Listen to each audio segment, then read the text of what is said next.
Dave Roberts walked out to the mound once, then again, in the 7th inning, 2 lonely treks with his team's season on the brink.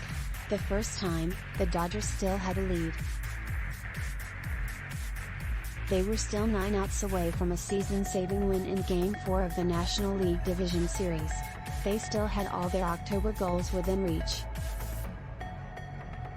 By the manager's second visit, however, the score was tied, the San Diego Padres were threatening, and the Dodgers were suddenly hanging by a thread.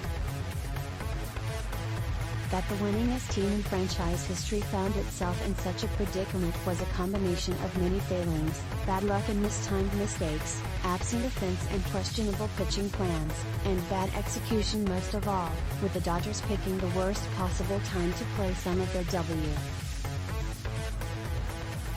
Entering the playoffs, they had been the best team in the majors, on the mound, at the plate, in high-leverage situations, everywhere.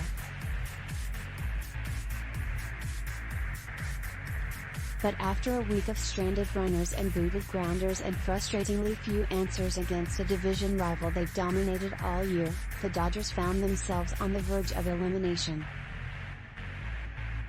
After a remarkable 111-win regular season, their World Series dreams were about to be dashed in an autumn blink. October baseball, first baseman Freddie Freeman said, can be very brutal sometimes.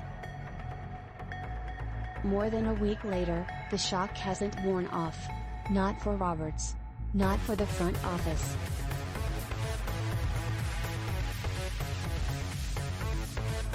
Not for just about anyone associated with a team that's captured only one championship, in a pandemic-altered, neutral site 2020 World Series, out of 10 consecutive postseason trips.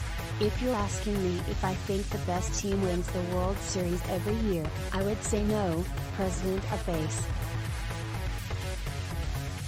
I think the hottest team wins the World Series every year.